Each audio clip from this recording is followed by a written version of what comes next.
Next इसके point में था वो माइटोसिस और मियोसिस है। सेल साइकिल के दो फेजेस है, माइटोसिस और मियोसिस। सेल डिवीजन मतलब कि किस तरह दो तरीके होते हैं ना सेल डिवीजन के, एक माइटोसिस और मियोसिस। ये पॉइंट जो आपके लिखे हो ना ये आपने पढ़ने हैं। माइटोसिस होती क्या है कि बेसिकली इसमें जो पेरेंट सेल है वो डिवाइड होगा टू आइडेंटिकल डॉटर सेल, मतलब कि जेनेटिक कॉम्बिनेशन भी सेम होगा। एक सेल है डिवाइड होगा कितने में, दो में, ठीक है। सेम जेनेटिक कॉम्बिनेशन जो उसमें जितने जीनोटाइप जो भी कैरेक्टरिस्टिक होंगे इसमें भी सेम वैसे ही होंगे, ठीक है। आपने ये बात रखनी है। अब कोई भी सेल साइकिल है उसको फेजेस होते हैं, ठीक है। आपने ये पहले भी पढ़ के माइटोसिस के चार फेज होते हैं, प्रोफेज, मेटाफेज, एनाफेज और टीलोफेज, ये चार फेज है। अब प्रोफेज में सबसे पहले क्या होता है, क्रोमेटिन का तो आपको पता होगा कि क्रोमेटिन होता है ये जो थ्रेड लाइक स्ट्रक्चर, अभी प्रॉपर कंडेंस नहीं होता, ये इरेगुलर फॉर्म कह लो। क्रोमेटिन सबसे पहले कंडेंस होकर क्रोमोसोम की फॉर्म में आएगा, कंडेंसेशन होगी, ठीक है। न्यूक्लियर इन्वेलप डिसअपेयर होगा, साइटोप्लाज्मिक एक्टिविटीज है सॉरी, वो इंक्रीज हो जाएंगी।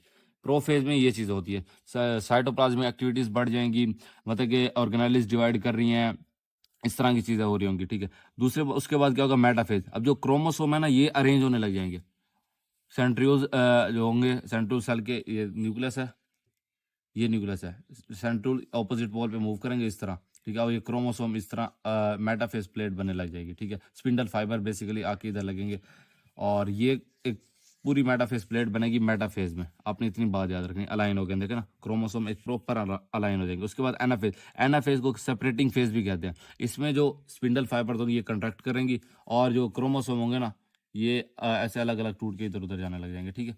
क्रोमोसोम की सेपरेशन होगी। अब सेपरेशन होगी उसके बाद जो आखिरी फेज है टीलोफेज, इसमें क्या होगा, जो ये है रिवर्स ऑफ प्रोफेज। अब प्रोफेज में क्या था, क्रोमोसोम बने थे, यानी कि क्रोमाटिन कंडेंस हुआ था क्रोमोसोम में, इधर क्रोमोसोम डीकंडेंस हो गया क्रोमाटिन में। अब न्यूक्लियर इन्वेलप यहाँ क्या हुई थी, डिसअपेयर होती, यहाँ दोबारा अपेयर हो जाएगी, ठीक है। और साइटोप्लाज्मिक एक्टिविटी इधर भी हो रही होंगी क्योंकि अब उसने सेल ने मजीद दो में डिवाइड होना ना, तो इसमें ये चीज़ें हो रही होंगी, ठीक है। माइटोसिस का सिर्फ इतना बात याद रखनी है कि आपको फेजेस पता हो इसमें, इन फेज में क्या क्या एक्टिविटीज़ हो रही हैं, ये इंपॉर्टेंट है। उसके बाद जो दूसरा इसमें है वो है मियोसिस। आपको मियोसिस का पता, मियोसिस में आपको ये भी, हाँ, मियोसिस में एक सेल डिवाइड होगा चार चार डॉटर सेल में, ठीक है। आपको ये भी पता है कि चार डॉटर सेल बनेंगे इस तरह, ठीक है। चार डॉटर सेल है और इनमें जो जेनेटिक कॉम्बिनेशन होगा वो डिफरेंट होगा क्योंकि इसमें क्रॉसिंग ओवर होती है, आप एफएससी में पढ़ के आए हैं, ठीक है। अब जो मियोसिस होती है आगे दो टाइप में डिवाइड है, मियोसिस 1 और मियोसिस 2।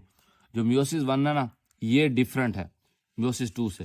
कैसे, वो भी अब आपको बताता हूँ। इसके जो फेजेस हैं सेम वही, प्रोफेज, मियोसिस 1 है तो प्रोफेज 1, ठीक है। मेटाफेज 1 इसी तरह, एनाफेज 1 और टीलोफेज 1, आपने ये फेज याद रखने हैं।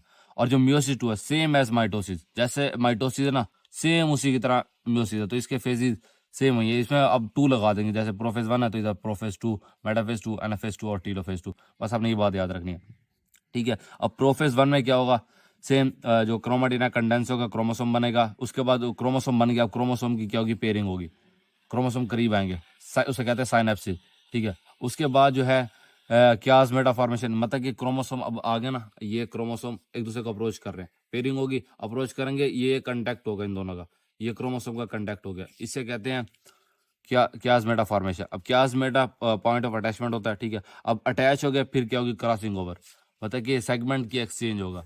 एक क्रोमोसोम दूसरे क्रोमो के साथ सेगमेंट की एक्सचेंज होगा। इस सेगमेंट की एक्सचेंज होने से क्या होगा, जेनेटिक वेरिएशन आएंगी।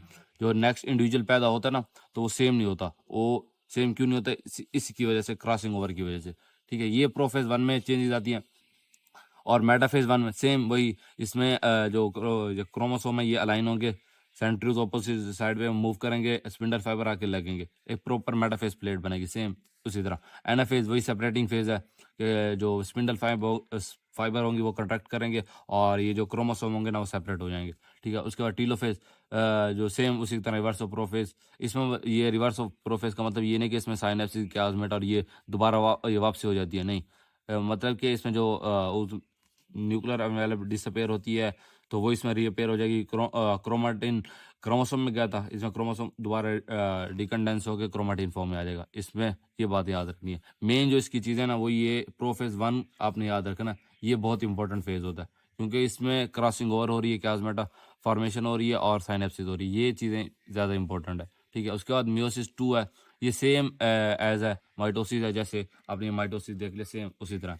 अब इसमें जो नेक्स्ट था ना आपने इन दोनों का कंपेयर करना है, जो नेक्स्ट इसका पॉइंट था। अब देख लो माइटोसिस जो होती है सोमैटिक सेल में होती है, बॉडी के हर सेल में होगी सिवाय sex cells, germ line cell जिसे कहते हैं, यानी कि मेल में स्पर्मा और फीमेल में oogonia oocytes, उसमें ये होगी मियोसिस, ठीक है।